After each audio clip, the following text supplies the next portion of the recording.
وہ کون سی جگہ ہے جہاں اللہ موجود نہیں؟ کیا آپ جانتے ہیں؟ حضرت علی رضی اللہ تعالی عنہ سے پوچھا گیا اب تک کا سب سے مشکل سوال۔ یہودیوں نے حضرت علی رضی اللہ تعالی عنہ سے پوچھا کہ بتائیں جہاں خدا نہیں ہے۔ بسم اللہ الرحمن الرحیم۔ ناظرین، اللہ تعالیٰ نے حضرت علی رضی اللہ تعالی عنہ کو عقل و خرد کی اس قدر عرفہ و اعلیٰ صلاحیتوں سے نوازا تھا کہ جو مسائل دوسرے حضرات کے نزدیک پیچیدہ اور غیر حل شدہ سمجھے جاتے تھے، انہی مسائل کو وہ آسانی سے حل کر دیتے تھے۔ اکابر صحابہ کرام رضوان اللہ علیہم اجمعین ایسے اوقات سے پناہ مانگتے تھے کہ جب کوئی مشکل مسئلہ پیش آ جائے اور اس کے حل کے لیے حضرت علی رضی اللہ تعالی عنہ موجود نہ ہوں۔ ایک دفعہ یہودیوں کی ایک جماعت حضرت علی رضی اللہ تعالی عنہ کے پاس آئی اور وہ حضرت علی کرم اللہ وجہ الکریم کے علم اور دانائی کے مقام سے واقف تھے۔ وہ نادان یہ سوچ کر آئے تھے کہ اگر کسی طریقے سے وہ حضرت علی رضی اللہ تعالی عنہ کو علمی بنیاد پر شکست دے دیں تو اس سے مسلمانوں کو شرمندگی ہوگی اور ہر طرف ہمارا ڈنکا بجنے لگے گا۔ اس یہودی جماعت نے یہ بھی منصوبہ بنایا کہ ہم نہ صرف آپ سے سوال کریں گے بلکہ آپ سے سوال آپ کی کتاب یعنی قرآن مجید سے نہیں بلکہ اپنی کتاب یعنی تورات سے کریں گے۔ اس جماعت نے من ہی من میں یہ سوچ لیا تھا کہ اگر حضرت علی رضی اللہ تعالی عنہ ہماری شرائط کے مطابق تورات سے جواب دینے پر راضی ہو بھی جاتے ہیں تو یہی ہماری جیت ہوگی۔ لیکن کیسے؟ ناظرین، یہودیوں کی اس جماعت کا ماننا کچھ یوں تھا کہ حضرت علی رضی اللہ تعالی عنہ بہرحال حضرت محمد صلی اللہ علیہ وسلم کے ماننے والے ہیں اور حضرت محمد صلی اللہ علیہ وسلم پر قرآن پاک نازل ہوا، تو یہ بات ممکن نہیں کہ حضرت علی رضی اللہ تعالی عنہ کسی صورت تورات کے سوالوں کا جواب تورات سے ہی دے سکے۔ ناظرین، یہودیوں سے اس کی جماعت کا سربراہ جس کا نام رسول جالوت تھا، اس کی زیر قیادت یہ جماعت حضرت علی رضی اللہ تعالی عنہ کے پاس آئی تھی۔ رسول جالوت بولا، اے علی، ہم لوگوں نے آپ کے علم کا بہت چرچا سنا ہے۔ حضرت علی کرم اللہ وجہ الکریم مسکرا کر بولے، تو کیا اس بات کی تصدیق کرنے آئے ہو؟ رسول جالوت بولا، ہم آپ سے چند سوالات کریں گے، آپ کو ان سوالوں کا جواب ہماری کتاب تورات سے دینا ہوگا، اور اگر آپ نے سب کے سامنے ہمارے سوالوں کے جواب دے دیے تو ہم آپ کو باب العلم مان لیں گے۔ حضرت علی کرم اللہ وجہ الکریم نے مسکرا کے جواب دیا، میں فی الحال اس بات سے بالکل غافل ہوں کہ تم لوگ کیا سوالات کرو گے اور تم کیا سوچ کر آئے ہو۔ اگر میں تمہارے سوالوں کے جواب دینے میں کامیاب ہو گیا تو کیا تم لوگ دین اسلام قبول کرو گے؟ یہودی اس بات پر آمادہ ہو گئے کہ اگر ان کے تمام سوالوں کے جواب انہیں تورات سے مل گئے تو وہ یہودی مذہب چھوڑ کر اسلام قبول کر لیں گے، اور یہ اس بات کی دلیل ہوگی کہ جن سے آپ نے علم سیکھا ہے وہ یقیناً اللہ کی طرف سے بھیجے گئے سچے نبی ہیں۔ ناظرین، اب تمام معاملات طے پا چکے تھے اور پورا مجمع خاموش ہو کر بیٹھ چکا تھا۔ سوالوں کا سلسلہ شروع ہوا۔ یہودی عالم رسول جالوت نے مجمع کی جانب دیکھا اور علم کے تکبر سے بھرپور لہجے میں سوال کیا، اے علی، یہ بتائیں کہ وہ کون سی چیز ہے جو خدا کے لیے نہیں ہے؟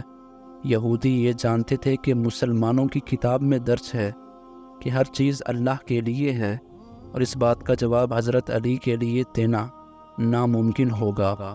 مجمع میں بیٹھے تمام افراد سوچ میں ڈوب گئے کہ کائنات میں کوئی ایسی چیز بھی ہے جو اللہ کے لیے نہ ہو۔ تب حضرت علی رضی اللہ تعالی عنہ بغیر کسی توقف کے فرمانے لگے کہ تم جاننا چاہتے ہو کہ وہ کون سی چیز ہے جو اللہ کے لیے نہیں ہے، تو اس کا جواب شرک ہے۔ اللہ ہر قسم کے شرک سے پاک ہے۔ تمام مجمع جو بیٹھا سن رہا تھا بے ساختہ واہ واہ کہہ اٹھا۔ ناظرین، اب رسول جالوت نے دوسرا سوال کیا، اے علی، یہ بتائیں کہ وہ کون سی جگہ ہے جہاں اللہ موجود نہیں ہے؟ حضرت علی اس کو فوراً جواب دیا، کہ اللہ تعالیٰ ہر جگہ موجود ہے؟ اس پر رسول جالوت بولا، اس سوال کا جواب آپ ہمیں ہماری کتاب سے دیں۔ حضرت علی رضی اللہ تعالیٰ عنہ نے فرمایا کہ کیا تمہاری کتاب میں یہ نہیں لکھا کہ حضرت موسیٰ علیہ السلام کے پاس ایک فرشتہ آیا اور موسیٰ علیہ السلام نے اس سے پوچھا کہ تم کہاں سے آئے ہو؟ تو اس نے جواب دیا کہ میں 7ویں آسمان سے آپ کے پاس حاضر ہوا ہوں۔ اتنے میں حضرت موسیٰ علیہ السلام کے پاس دوسرا فرشتہ آیا۔ حضرت موسیٰ علیہ السلام نے اس سے پوچھا کہ تم کہاں سے آئے ہو؟ اس نے جواب دیا، میں زمین کے 7ویں طبق سے آپ کے پاس حاضر ہوا ہوں۔ حضرت موسیٰ علیہ السلام نے پہلے فرشتے سے پوچھا، 7ویں آسمان میں تمہارے قریب کون تھا؟ فرشتے نے جواب دیا، میرے قریب میرا رب تھا۔ حضرت موسیٰ علیہ السلام نے زمین سے آنے والے دوسرے فرشتے سے پوچھا، تمہارے قریب کون تھا؟ اس نے جواب دیا، میرے قریب میرا رب تھا۔ تو اس سے یہ معلوم ہوا کہ بلندیوں کی انتہا ہو یا گہرائیوں کی انتہا، اللہ رب العزت ہر جگہ موجود ہے۔ ناظرین، رسول جالوت اب تھوڑا گھبرا گیا تھا یہ دیکھ کر کہ حضرت علی رضی اللہ تعالی عنہ اس کے سوالوں کے جواب اس کی کتاب سے ہی دیے تھے۔ اب اس نے حضرت علی رضی اللہ تعالی عنہ سے تیسرا سوال پوچھا، اے علی، یہ بتائیں کہ وہ کون سی چیز ہے جو خدا کے قریب نہیں ہے؟ حضرت علی رضی اللہ تعالی عنہ نے فرمایا کہ ظلم ایک ایسی چیز ہے جو میرے رب کے قریب نہیں ہے۔ ناظرین، اب رسول جالوت نے پے در پے شکست کھانے کے بعد اپنے سوالوں کا زاویہ بدل لیا۔ اب اس نے علمی سوال کے بجائے تاریخی اور سائنسی سوالوں کی طرف اپنا رخ موڑ لیا اور بہت ہی تکبر بھرے انداز میں اس نے پوچھا، اے علی، اس چشمے کا نام بتائیں جو زمین پر پہلی مرتبہ جاری ہوا۔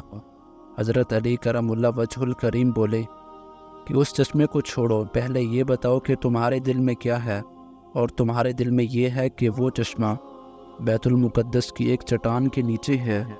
رسول جالوت کے منہ سے بے ساختہ ہاں نکلا تو حضرت علی بولے، آج اپنی اصلاح کر لو، کیونکہ زمین پر بہنے والا پہلا چشمہ وہ نہیں جسے تم لوگ سمجھتے ہو، بلکہ زمین پر بہنے والا پہلا چشمہ وہ ہے جس سے حضرت خضر علیہ السلام نے پانی پیا، اور یہی وہ چشمہ ہے جس سے آب حیات جاری ہوا۔ ناظرین، رسول جالوت اب مزید گھبرا گیا تھا۔ اس نے اس گھبراہٹ میں حضرت علی رضی اللہ تعالی عنہ سے ایک اور تاریخی سوال کیا، اے علی، یہ بتائیں کہ وہ کون سا پتھر ہے جو آسمان سے پہلی دفعہ اتارا گیا؟ حضرت علی رضی اللہ تعالی عنہ نے جواب دینے سے پہلے ایک جملہ کہا، یقیناً تم لوگوں کے ذہنوں میں پہلا پتھر وہ ہے جو بیت المقدس میں نصب ہے، لیکن تم اس بات کو کیوں بھول جاتے ہو کہ خانہ کعبہ بیت المقدس سے کہیں پرانا ہے، اور حجر اسود اسی وقت نصب کیا گیا جب خانہ کعبہ پہلی دفعہ تعمیر ہوا تھا، اور وہی پہلا پتھر ہے۔ یہودی آپ کے جوابات سن کر ہمت نہ کر سکے کہ انہیں غلط قرار دے دیں، کیونکہ آپ ان کے جوابات انتہائی دلیل کے ساتھ دے رہے تھے اور ان کی اصلاح بھی کرتے جا رہے تھے۔ اب کی بار رسول جالوت نے ایک سائنس سے سوال پوچھا۔ اس نے پوچھا، یہ بتائیں کہ وہ کون سی چیز ہے جو مسلسل کم اور زیادہ ہوتی رہتی ہے؟ حضرت علی رضی اللہ تعالی عنہ بغیر کسی توقف کے بولے کہ تم اپنے ماہوں سال پر غور کرو تو تمہیں خود ہی اس سوال کا جواب مل جائے گا۔ رسول جالوت نے پوچھا، وہ کیسے؟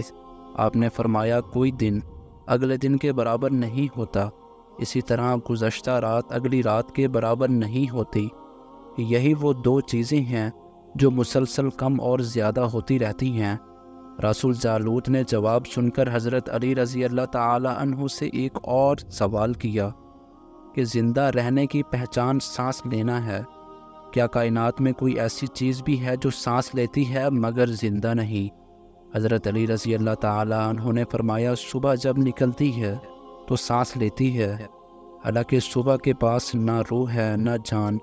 یہ سن کر وہ جلدی جلدی بولا، اچھا یہ بتائیں کہ زمین میں وہ کون سی جگہ ہے جہاں سورج کی کرنیں ایک دفعہ تو پڑی لیکن دوبارہ اس جگہ کبھی سورج کی کرنیں نہیں پہنچ سکی؟ حضرت علی رضی اللہ تعالی عنہ نے فرمایا، ہاں، یہ سمندر کی وہ جگہ ہے جہاں سے حضرت موسیٰ علیہ السلام اور ان کی قوم گزری تھی، اور سمندر اللہ تعالیٰ کے حکم سے 2 حصوں میں تقسیم ہو گیا تھا۔ بس اس قافلے کے گزرتے ہوئے سورج کی کرنیں اس جگہ ضرور پڑی تھی، لیکن اس کے بعد سورج کی کرنیں کبھی بھی وہاں نہیں پہنچ سکی۔ رضی اللہ تعالی عنہ سے پھر سوال کیا کہ یہ بتائیں، یہ وہ کون سی چیز ہے جو ہمیشہ غائب رہتی ہے، اور وہ کون سی چیز ہے جو ہمیشہ حاضر رہتی ہے؟ حضرت علی رضی اللہ تعالی عنہ نے فرمایا کہ آسمان اور زمین کی طرف دیکھو، یہ دونوں تمہیں کبھی غائب نظر نہیں آئیں گی، یہ دونوں ہمیشہ حاضر رہتے ہیں، اور موت اور زندگی کو ڈھونڈو تو تمہیں ان کے بارے میں کبھی پتہ نہیں چلے گا کہ وہ کہاں ہیں اور کب آ جاتی ہیں۔ اگلا سوال رسول جالوت نے یہ کیا کہ اے علی یہ بتائیں کہ وہ کون سی چیز ہے جس کا خالق خود اللہ ہے، مگر اسی کے بارے میں خود سوال بھی کرتا ہے۔ حضرت علی رضی اللہ تعالی عنہ بولے، حضرت موسیٰ علیہ السلام کا عصا کا خالق خود اللہ ہے، اور اس عصا کے بارے میں اسی نے خود حضرت موسیٰ علیہ السلام سے سوال بھی کیا اور پوچھا کہ موسیٰ یہ آپ کے ہاتھ میں کیا ہے؟ پھر اس نے اگلا سوال کیا کہ بیت اللہ کا طواف تو ذی حیات کرتے ہیں، لیکن اس بے جان چیز کے بارے میں بتائیں جس نے بیت اللہ کا طواف کیا۔ حضرت علی کرم اللہ وجہ الکریم بلا تکفف بولے کہ کشتی نوح ایک ایسی بے جان چیز ہے جو طواف کے دوران اس مقام پر پہنچی جہاں بیت اللہ ہے، تو اس نے اس کے گرد 7 چکر لگائے۔ رسول جالوت نے باب العلم حضرت علی رضی اللہ تعالی عنہ سے کئی سوال کیے، اور تمام کے تمام جواب آپ رضی اللہ تعالی عنہ نے بالکل ٹھیک ٹھیک بلا تکفف دیے۔ تو مجمع میں بیٹھے ہوئے ایک یہودی بولا کہ حضرت دنیا میں ہر شخص سوچ کے جواب دیتا ہے، لیکن آپ تو ہر سوال کا جواب بلا تکفف دیے جا رہے تھے۔ حضرت علی رضی اللہ تعالی عنہ نے اس سوال کے بدلے اس یہودی سے ایک سوال کیا، بتاؤ تمہارے ہاتھ میں کتنی انگلیاں ہیں؟ اس نے فوراً جواب دیا 5۔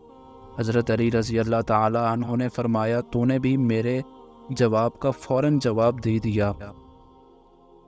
اس یہودی نے کہا یا علی یہ کیسی بات ہوئی؟ مجھے معلوم ہے کہ میرے ہاتھ میں 5 انگلیاں ہیں۔